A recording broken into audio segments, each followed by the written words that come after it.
조갑제 TV 시청자 여러분 안녕하십니까? 2020년 12월 24일 오전 11시 30분입니다. 민주당 이낙연 대표는 어제 야당과 언론이 근거 없는 괴담과 왜곡된 통계를 동원하여 국민 불안을 조장하고 있다고 이야기를 했습니다. 청와대에서는 이틀 전에는 이 백신의 정치화를 경계한다는 이야기를 했습니다. 코로나의 정치화를 해가지고 재미를 몇 차례 본 이 문재인 정권이 바로 백신 가짜 뉴스의 소스다 하는 제목이 오늘 조선일보 사설에 실렸습니다. 백신 가짜 뉴스는 정부에서 나왔다.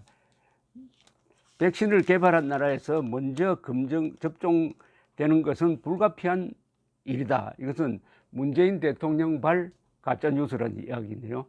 복지부 장관이 지난달 국회에서 오히려 화이자와 모더나 쪽에서 우리에게 빨리 계약을 맺자고 하는 상황이다. 이것도 국민을 속인 것이다. 하여튼 가짜뉴스를 가지고 그동안에 코로나 위기가 올 때마다 돌파를 했는데, 특히 지난 8월에는 광화문 집회가 코로나 확산과 아무 관계가 없고 그 며칠 전부터 정부의 거리두기 완화 정책으로 해서 코로나 발생 환자 수가 급증했는데, 그것을 묻기 위해서 광화문 집회 참석자들을 속죄양으로 삼았다. 이걸 생생하게 기억하는 우리로서는 문재인 정부가 말하는 이 코로나의 정치화 또는 백신의 정치화가 자기 눈을 찌르는 것 같습니다. 그러나 정세균 국무총리가 오늘 발표한 바에 의하면 일단 물량은 내년 도입으로 확보는 된 듯 합니다. 오늘 이런 발표를 했습니다. 정부는 어제 글로벌 제약사인 얀센 그리고 화이자와 코로나19 백신 구매 계획을 체결했다. 얀센의 경우 당초 예정된 물량보다 200만 명분이 더 많은 600만 명분을 계약했다 라고 정부 서울청사에서 열린 중앙재난안전대책본부 회의에서 말했습니다.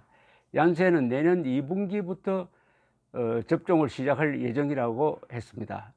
그런데 얀센은 존슨앤존슨의 계열사인데 아직 이게 실험 중입니다. 임상 실험 중인데 내년 1월에 FDA 사용 승인 신청을 낼 것이라고 하니까 아직은 확정된 건 아닙니다. 총리실에 따르면 화이자 백신은 1000만 명분을 계약했고, 1000만 명분입니다. 이것은 한 번 맞으면 안 되고 2번 맞아야 효과를 발생하는 겁니다. 내년 3분기부터 화이자 백신이 국내에 들어올 예정이라고 되어 있습니다. 이건 예정입니다. 정부는 화이자 백신 도입 시기를 2분기 이내로 더 앞당기기 위해서 국가 차원의 역량을 총동원하고 있다. 여기에서 2분기 이내로 더 앞당기는 게 아마 최선의 목표인 것 같은데, 2분기라고 하면은 4, 5, 6월입니다. 내년 3분기라고 하면은 7, 8, 9월이죠. 상당히 다른 나라에 비해서 늦어지고 있다는 이야기가 되겠습니다. 모더나로부터 확보한 1000만 명분에 대해서는 1월 중으로 계약을 마칠 계획이며 아직 계약 상태가 아니군요. 그런데 확보했다는 말이 조금 이상합니다. 이미 계약을 끝낸 아스트라제네카 백신 1000만 명분은 내년 2월 도입을 목표로 협상을 진행하고 있다.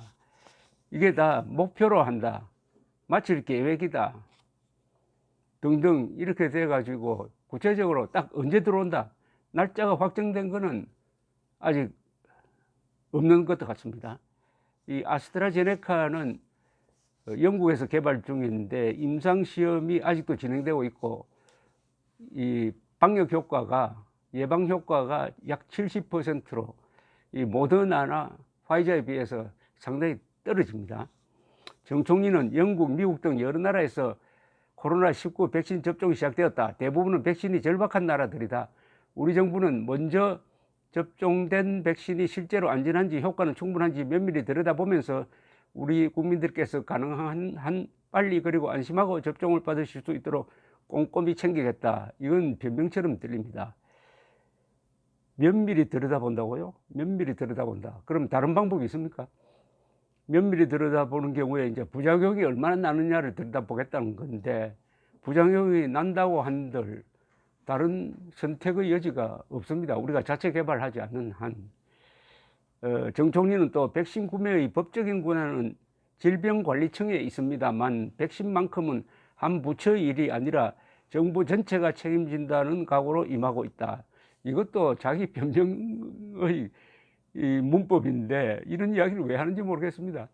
백신 구매의 법적인 권한은 질병관리청에 있습니다만, 그러니까 대통령이나 총리나 이런 사람들은 법적 권한이 없다는 건데, 아니 이런 중차대한 일을 가지고 질병관리청에서 알아서 했어야 되는데 지금까지 못했다 해가지고 책임을 질병관리청에 넘기고 있습니다. 이 문장은 좀 비겁합니다. 백신 구매의 법적인 권한은 질병관리청에 있습니다만 백신만큼은 한 부처의 일이 아니라 정부 전체가 책임진다는 각오로 임하고 있다. 그러니까 정부 전체가 나서는 것은 이거는 과외로 하는 거다. 질병관리청에 좀 비판을 하려면 하고, 우리가 책임 없는 정부가 나서서 이렇게 열심히 하고 있으니까 제발 욕 좀 하지 말라는 그런 뜻으로 보입니다. 내일부터 성탄절 연휴가 시작된다. 모임과 만남으로 거리가 붐빌 시기이다. 안타깝게도 올해만큼은 건강과 안전을 위해 이동을 줄이고 만남도 후일을 기약해 주셔야 하겠다 등등 이야기했습니다. 오늘 신규 확진자는 985명이고 신규 사망자가 17명으로서 누적 사망자는 756명입니다. 미국은 어제 오늘 기록적입니다. 어제는 사망자가 3,935명, 오늘 또 약 3,300명입니다. 3,300명. 일본은 어제 57명이 사망해가지고 누적 사망자 3,082명입니다. 그러나 일본은 그 인구 규모라든지 이런 걸 비교하면은 세계적으로는 잘 대처하고 있는 나라입니다. 그래서 하계 올림픽을 하겠다고 지금 상당히 벼르고 있습니다. 이런 사태에서 지금 최근 며칠 동안 문재인 지지율 조사가 잇따라 여론조사에서 나오고 있는데, 이 과거와 다른 게 하나 있습니다. 제1차 2월에서 4월까지 1차 코로나 사태 때는 문재인 지지율이 폭등했습니다. 그 여세를 몰아가지고 4월 총선에서 이겼습니다. 그리고 코로나 확산의 책임을 신천지 그룹에 떠넘기는 데 성공했습니다.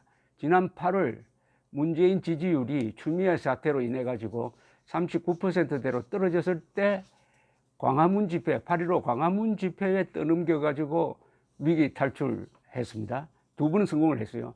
근데 이번에 3번째 확산에서도 그런 방법으로 나오려고 한 것 같은데 실패하고 있습니다.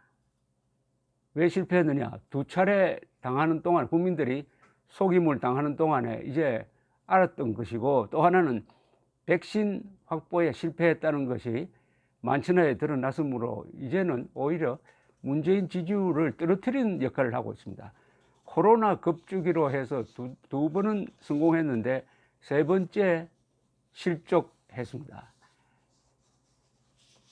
무슨 일이든지 이게 똑같은 방법으로 국민을 속이면 잘 넘어가지 않습니다.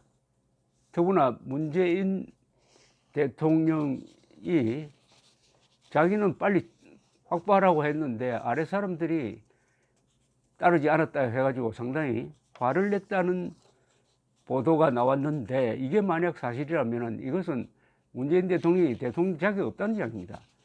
대통령이 지시했으면 자기가 확인을 해야 될 것 아닙니까? 박정희 대통령이 평소 이야기하는 대로 지시하는 것은 5%다. 확인이 95%다. 그래야 일이 된다. 지시하는 것이 바로 실천된다고 믿으면은 그 사람은 하나님입니다. 하나님이 아니면은 지시한 대로 어떻게 이루어집니까? 지시한 것이 이루어질 수 있도록 하기 위해서 상황판을 만들고 점검을 하는 거죠. 박정희 대통령 시절에 유행했던 게 이 차트입니다. 이 차트의 대부분이 점검하는 겁니다. 점검하는 거.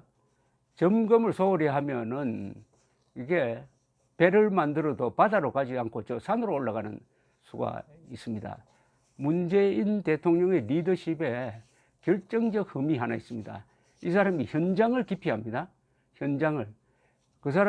이 문재인 씨의 동선을 쭉 훑어보면은 청와대에 있는 시간이 너무나 많습니다. 문재인 대통령은 신뢰형 인간입니다. 그러나 박정희 대통령은 권위주의 정부 시절임에도 불구하고 현장을 누비면서 현장에서 적석에서 판단해가지고 수정하고 보완하기도 하는 그런 리더십을 보여주었습니다. 이 사람이 신뢰에 있으면은 이 현실과 멀리 떨어집니다. 특히 청와대는 저 절강 같은 데 있습니다. 청와대를 이 광화문으로 옮겼다면은 아마 문재인 대통령이 이런 식으로 일할 수는 없을 것입니다. 저 절간에 있고 경호실이 애워사고 있으니까 불가피하게 현실과 멀어질 수밖에 없습니다. 현실과 멀어지는 것을 막으려면 실무자들을 만나야 됩니다. 저는 문재인 대통령이 국장들을 불러가지고 과장들을 불러서 이야기를 들었다는 이야기 들어본 적이 없습니다. 박 대통령은 과장과 1시간, 2시간 토론을 한 사람입니다. 저 일본 수상의 동선은 하루만 지나면 다 공개가 되는데 그걸 들여다보면은 각 부처의 국장, 실장 이런 사람들과 하루에 10명씩 만납니다. 문재인 대통령은 이념적으로 완전히 극좌 이념으로 경도되어 있는 사람들 사이에서 거의 하루를 다 보낸다고 하면은 완전히 꿈속에서 사는 겁니다. 꿈속에서. 그러면 쓸데없는 공상을 하게 되는 거죠. 현실에서 멀어지면 사람 공상으로 갑니다. 관념의 세계로 갑니다. 그러면 관념의 유희가 시작됩니다. 관념의 유희가 대통령 연설에 나오지 않습니까? 문재인 대통령 연설은 아주 공허합니다. 구체성이 없어요. 현장이 보이지 않습니다. 그러니까 말 몇 마디 하다가는 다 웃음거리가 되고 드디어 이게 다 모여가지고 지금 문재인 대통령이 본격적인 레임덕에 들어가고 있는데 이것은 국가 전체적으로 보면은 다행입니다. 감사합니다.